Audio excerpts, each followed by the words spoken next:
Spring's well advanced here now. The light is stretching well into the evenings, it's a lot warmer, and have you noticed how growth seems to be almost doubling by the week now? But if you're worried about being behind, please don't be, there's still lots to look forward to, including this month's sowings, warm season staples, the most useful vegetable garden flowers of all, and my favourite leafy green, which isn't just green, but a rainbow of cheer. More on that later.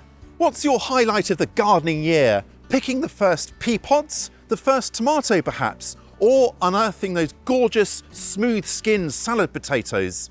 They're all up there, but for me, it has to be sinking my teeth into a beautifully crisp and juicy homegrown sweet corn cob. Yes sirree. Sowing sweet corn direct offers a few advantages.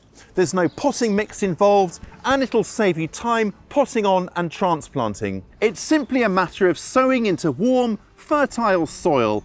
A position like this that faces the midday and afternoon sun is ideal because corn loves it sunny and warm.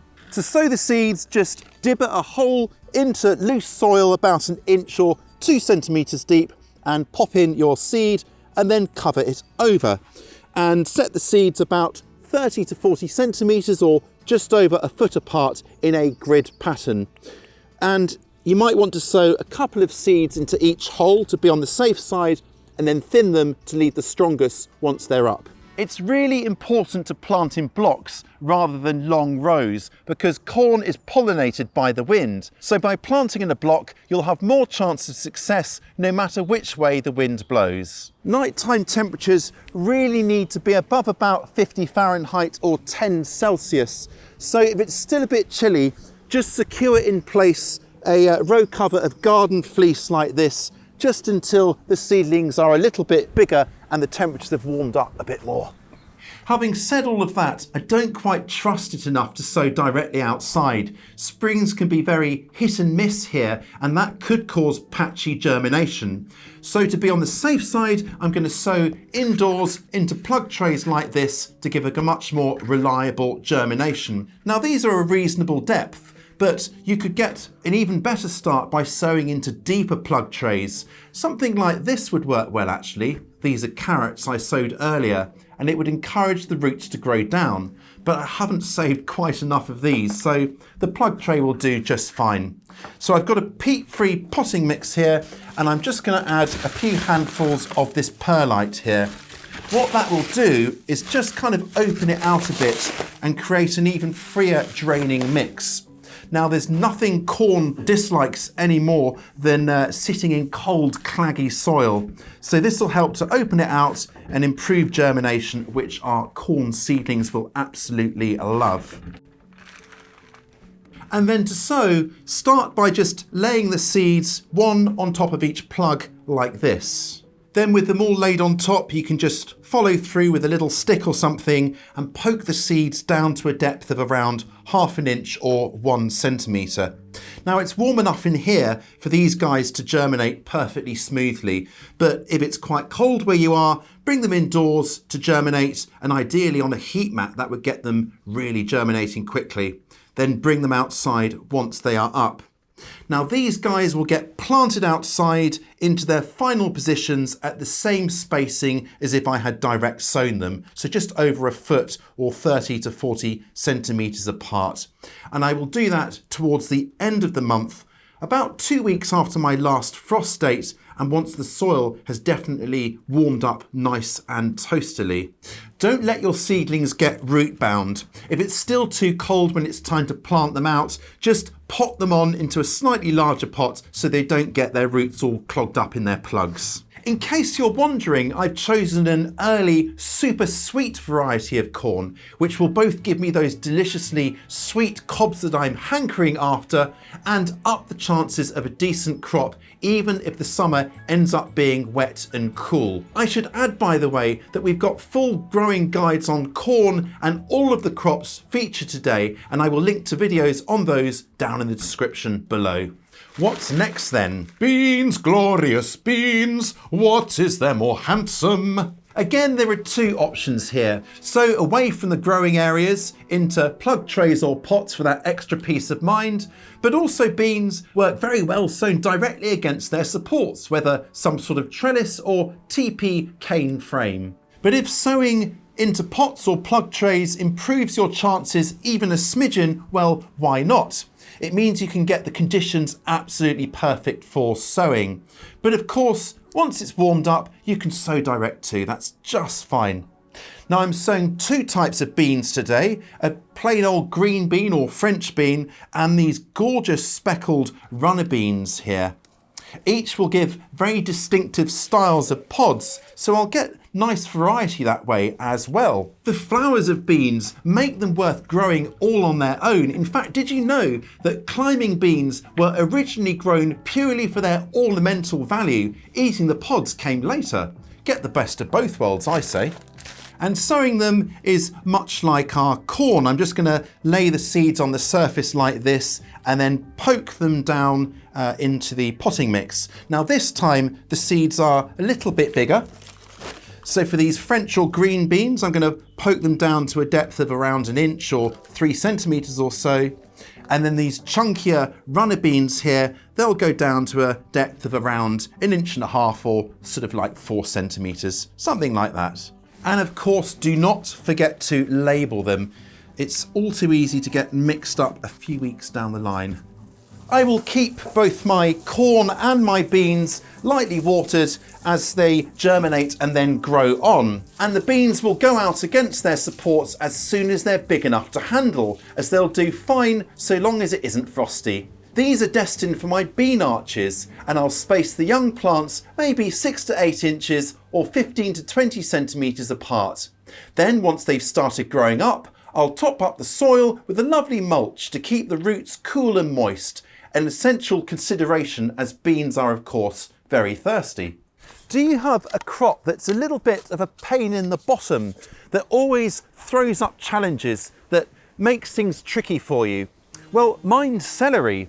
I used to grow it no problem at all, but over the last few years it's got really ravaged by leaf miners. So my strategy is to grow it somewhere like here, well away from where I've usually grown it in the past. That way, when the pupae emerge from the soil, they'll have nothing to get hold of up there. I should get a cleaner crop that way.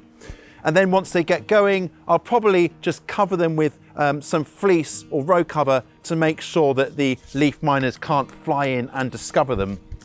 The garden planner, by the way, can help you keep a track of what you grew where in previous seasons, and you can try it for free using the link in the description. Celery is a lot less likely to bolt or flower when it's sown and it's a little bit warmer, so don't be in a hurry to sow it too early in the season. Now, why do plants do this? Well, the little seedlings, if they get a sudden cold snap, will think they've experienced a winter, which will trigger them to think it's their second year when they normally flower. But if your celery does flower, well, maybe leave a few plants to flower to their heart's content, because the frilly little flowers are a real boon to beneficial bugs. I should add, by the way, that I'm sowing a self-blanching variety. That just means I'm not creating trenches or banking up soil against the stems. These plants naturally do that. By planting them about 9 inches or 23 centimetres apart in a block formation, they'll naturally create shade and give us those lovely crisp stems that we're after. It saves a lot of faff, and if you like the sound of that, well, here's a by no means exhaustive list of some self-blanching varieties to look out for. And sowing is super simple. I'm starting by just wetting the potting mix so I don't disturb the really very tiny seeds. And then with that done, I can just take the little seeds and sprinkle them across the surface. And this time, because they are so incredibly tiny, I'm not going to cover them. They actually need light to germinate. But I am going to just pop over a bit of clear plastic to create a nice warm and humid environment and secure that in place like that. And then just germinate these. They'll be fine out here actually, but you could germinate them on a warm, sunny windowsill.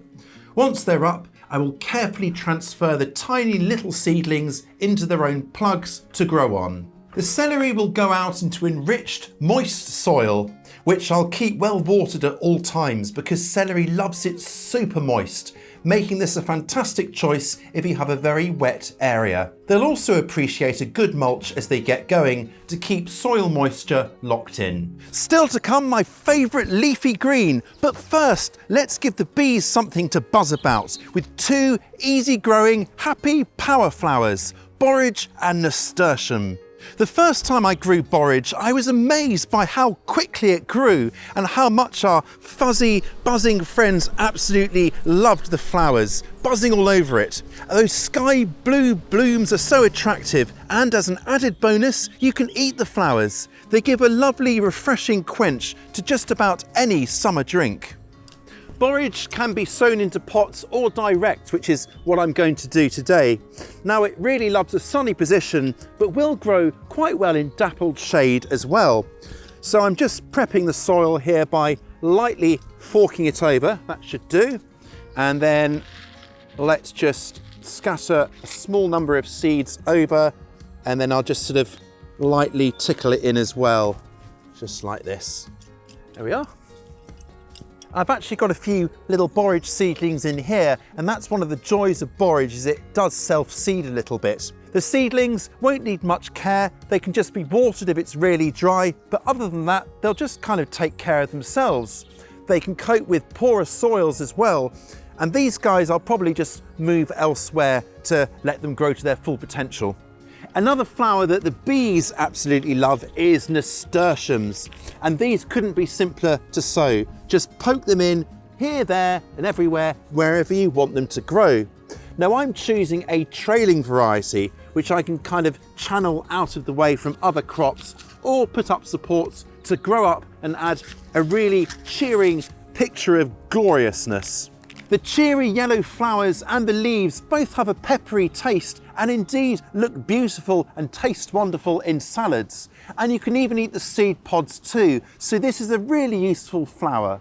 I've had people comment that once you sow nasturtiums, you'll never be rid of them, and certainly it does self-seed very readily. But this is a joyous plant that's easily gathered up and removed from anywhere you don't want it. And who wouldn't want this kind of soul-affirming cheer in their garden? Just look at it. Chard is my favourite leafy green, a real winner. Choose chard for that seductive combination of luscious leaves and stupendous stems. Turn hard times into chard times with this easy to grow crowd pleaser. So we've got two options for sowing chard. The first window to sow it is in spring, and that's for leaves throughout the summer and on into autumn. And then you can make a second sowing in midsummer for plants that will overwinter to give a nice crop of leaves next spring. And then for sowing, you can obviously make direct sowings into soil, which is what I'm going to do here, but I'm also going to make a few sowings just in case into plug trays as well. Now, just like celery, chard can bolt if it's sown too early, so this is one crop there's no advantage to really sowing earlier on in the season. The soil here was improved with lashings of garden compost last autumn, so there's nothing really left to do here other than just smooth it over and then get on and sow. And I'm going to sow 2 seeds in each position. I'm going to sow them about 8 inches, which is 20 centimetres apart. So just make a little hole, and I'm going to drop in 2 seeds and cover them over, and then do the same again. Now, like beets or beetroot seeds, the seeds are in fact clusters of seeds. So you may get more than 2 little seedlings come up in each spot, but I would just thin them to leave about just 1 or 2 little seedlings in each spot. My advice when growing chard is to choose a colourful variety, one with shocks of colour to the midribs and veins. These types of chard look magnificent when backlit, especially in the morning or evening sunshine. This is real food for the soul as well as the body. Now, look for varieties described as rainbow mix or bright lights, something like that, or just sow individual colours. Get that colourful shock into your life anyhow. I'll keep my chard gently watered and then mulch around the little plants with a top up of compost or perhaps some grass clippings to gradually improve the soil and keep everything nice and covered and moist as they grow. This really is a fantastic moment in the sowing calendar. There's still time to sow squash family crops, beets, beetroot, a whole host of other vegetable garden staples. See, you're not behind after all. Whatever you're sowing, I'm sure you'll be keeping busy. I'll catch you next time.